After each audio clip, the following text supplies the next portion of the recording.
नमस्कार दोस्तों, हमारे चैनल पर आपका स्वागत है। जय श्री कृष्णा, राधे राधे, हर हर महादेव, जय मां अम्बे। आप सबको नवरात्रि की हार्दिक शुभकामनाएं। आप सब पर माता रानी की कृपा बनी रहे। आज हम आपको सप्तशती पाठ का छठा और सातवां अध्याय सुनाएंगे। तो आइए सुनते हैं सप्तशती पाठ का छठा और सातवां अध्याय। छठा अध्याय, दूत का शुंभ निशुंभ से देवी की प्रतिज्ञा कहना तथा देवी द्वारा सेनापति धूम्रलोचन का वध। महर्षि मेघा ने कहा, देवी की बात सुनकर दूत क्रोध में भरा हुआ वहां से असुरेंद्र के पास पहुंचा और सारा वृतांत उसे कह सुनाया। दूत की बात सुन असुरेंद्र के क्रोध का परावार न रहा और अपने सेनापति धूम्रलोचन से इस बात प्रकार कहने लगा, हे धूम्रलोचन, तुम अपने सेना सहित शीघ्र वहां जाओ और उस दुष्टा के केशों को पकड़कर घसीटते हुए बलपूर्वक यहाँ ले आओ। यदि उसकी रक्षा के लिए कोई दूसरा आवे, चाहे तो वह देवता, यक्ष अथवा गंधर्व ही क्यों ना हो, उसको तुम अवश्य मार डालना। महर्षि मेघा ने कहा।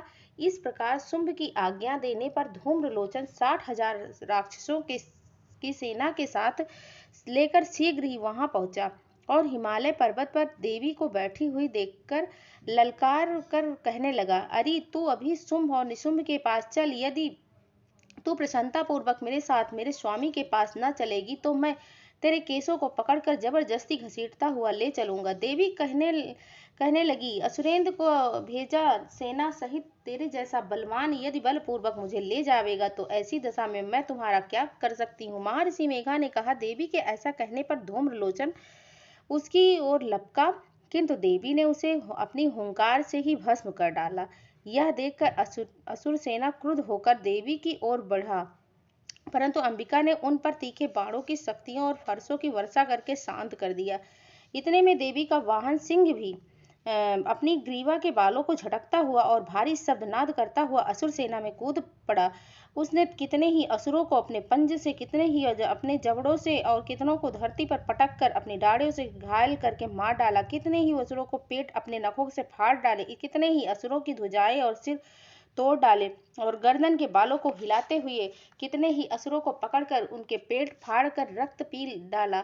इस प्रकार देवी के उस महाबलवान सिंह ने क्षण भर में ही असुर सेना को नष्ट कर दिया। शुंभ ने जब यह सुना कि देवी ने धूम्रलोचन असुर को मार डाला और उसके सिंह ने सारी सेना को संहार कर डाला, तब उसको बड़ा क्रोध आया। क्रोध के मारे होठ फड़कने लगे। उसने चंड और मुंड नामक महाअसुरों को आज्ञा दी, हे चंड मुंड, तुम अपने साथ एक बड़ी सेना लेकर वहां जाओ और उस देवी के बाल पकड़कर अथवा उसे बांधकर तुरंत यहाँ ले आओ।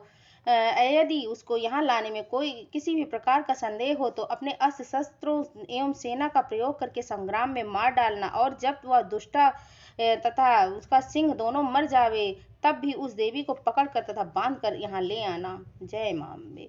सातवां अध्याय, काली की उत्पत्ति तथा चंडमुंड का वध। महर्षि मेघा ने कहा, दैत्यराज शुंभ की आज्ञा पाकर चंड और मुंड चतुरंगिनी सेना को साथ लेकर हथियार उठाए हुए देवी से लड़ने के लिए चल दिए। हिमालय पर्वत पर पहुंचकर उन्होंने मुस्कुराती हुई देवी को सिंह पर बैठी हुई देखा। कितने ही असुर देवी को पकड़ने के लिए धनुष और तलवार लेकर उसकी ओर बढ़कर पकड़ने का प्रयत्न करने लगे। तब अंबिका को उन पर बड़ा क्रोध आया और मारे क्रोध के उनका मुख काला पड़ गया, उनकी भ्रुकुटियां चढ़ गई।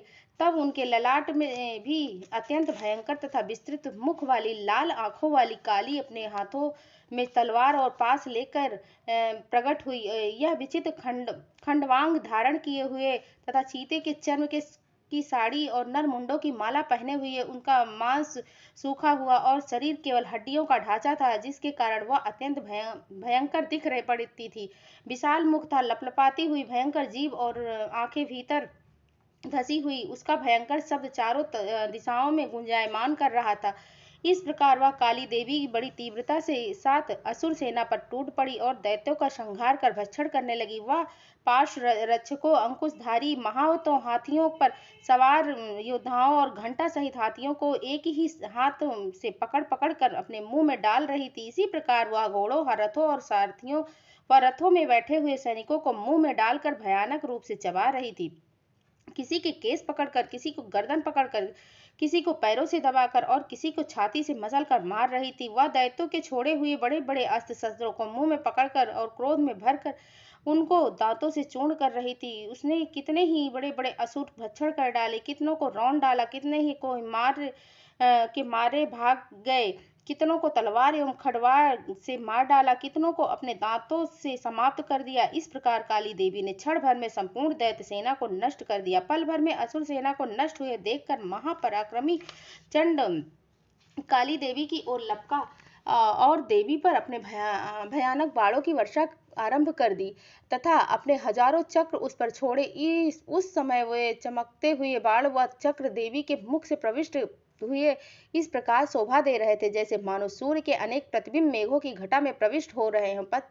पश्चात भयंकर शब्द के साथ काली ने अत्यंत क्रोध में भरकर विकट अट्टहास किया। उस समय देवी की भयंकर मुख की दांतों की पंक्ति की ज्योति बड़ी कठिनाई से देखी जाती थी, जो बहुत ही उज्जवल दिखाई दे रही थी। फिर देवी ने तलवार हाथ में लेकर हा शब्द कहकर चंड के ऊपर आक्रमण किया। उसके केस पकड़कर उसको सर काट कर धड़ से अलग कर दिया। चंड को मरा हुआ देखकर मुंड देवी की ओर लपका, परंतु देवी ने क्रोधित होकर उसे भी अपनी तलवार से यमलोक पहुंचा दिया।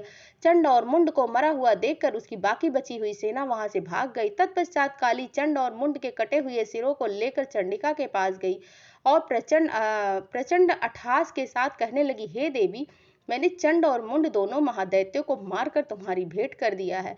अब तुम शुंभ और निशुंभ को तुमको स्वयं वध करना है। महर्षि मेघा ने कहा। वहां लाए हुए चंड और मुंड के सिरों को देखकर कल्याणमयी देवी ने काली से मधुर वाणी से कहा, हे देवी, तुम चूंकि चंड और मुंड को मेरे पास लेकर आई हो तो अतः संसार में चामुंडा के नाम से तुम्हारी ख्याति होगी। जय मां अम्बे। धन्यवाद।